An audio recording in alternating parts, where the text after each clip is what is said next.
ली अपने एकेडमी में आता है और देखता है कि एकेडमी का माहौल कुछ ठीक नहीं है। स्टूडेंट्स बहुत ज़्यादा दुखी थे। ली मन ही मन सोचता है, लगता है कल स्टूडेंट्स के बीच जो कंपटीशन हुआ था उसमें स्टूडेंट्स ने बहुत हार्ड टाइम फेस किया है। जाओ कुओ कहता है, ली लुओ फाइनली तुम स्कूल आ गए। आज तुम्हारी जो 2 फाइट्स हैं उनमें से एक आसान नहीं होने वाला। तुम्हें फास्ट स्कूल के यू लांग के अगेंस्ट फाइट करना है। क्या तुम्हें वो बंदा याद है? ली कहता है, हाँ मुझे वो याद है। फास्ट स्कूल के अंदर उसका थोड़ा रेपुटेशन है। उसका स्ट्रेंथ टॉप 20 में आता है। उसके पास एक 6th ग्रेड का विंड रेजोनेंस है जो उसे गजब की फुर्ती देता है। जाओ कुओ कहता है, वो बंदा अभी 7 सिल रियलम तक पहुंच चुका है। वो अभी बाइकुन से भी ज्यादा स्ट्रांग है।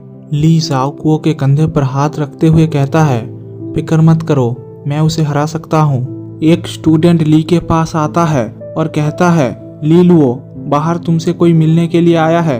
ली बाहर आता है और देखता है कि एक बंदा पेड़ से टिक कर खड़ा हुआ है। ली कहता है, तो ये तुम हो। इसके बाद हमें दिखाया जाता है कि वो बंदा और कोई नहीं यू लांग है। यू लांग कहता है, ली लुओ मैंने सोचा नहीं था इतने वक्त के बाद तुम फिर से खुद को आगे बढ़ाने में कामयाब रहोगे।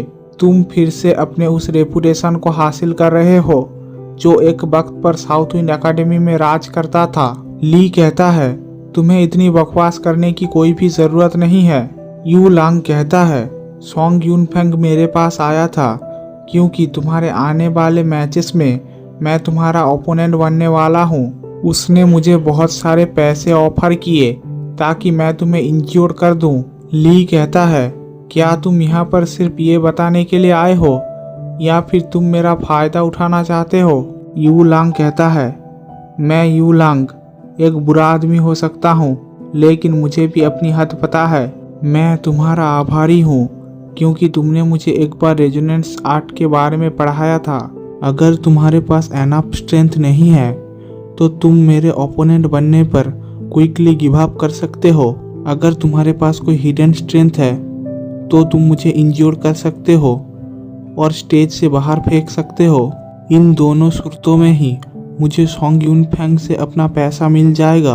और मैं तुम्हें एक बात बता दूं, मैं वो पहले जैसा यू लांग नहीं रहा जो डर से अपने पैंट में पेशाब कर लेता था। ली कहता है, यू लांग तुम अभी भी प्रॉब्लम्स क्रिएट करते हो। मैं टीचर्स को इसके बारे में रिपोर्ट करने के लिए जा रहा हूँ। यू लांग गुस्से में कहता है, ली लुओ तुम कैसे इंसान हो? तुम्हें क्या लगता है पैसे कमाना आसान होता है?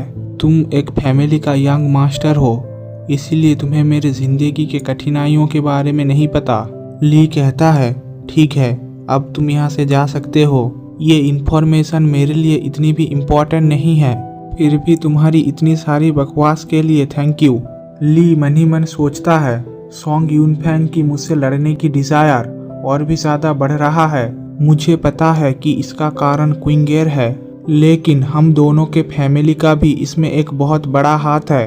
ली मन ही मन सोचता है, मैंने हमेशा से लो प्रोफाइल मेंटेन किया है तो वो मुझे ही क्यों टारगेट कर रहा है। इसके बाद हमें बताया जाता है कि ली सुबह का फास्ट राउंड स्मूथली जीत जाता है। आफ्टरनून में ली लुओ और यू लांग एक दूसरे के सामने आ जाते हैं। यू लांग कहता है, तुम बहुत ही अनलकी हो कि तुम्हारा ओपोनेंट मैं हूँ। ली अजीब सा फेस बनाते हुए कहता है, ये बहुत ही एम्बैरेसिंग है, क्या मुझे इस स्टूपिड लड़के से लड़ना पड़ेगा? तभी मैच स्टार्ट हो जाता है और यू लांग तेजी से ली लुओ की तरफ बढ़ने लगता है।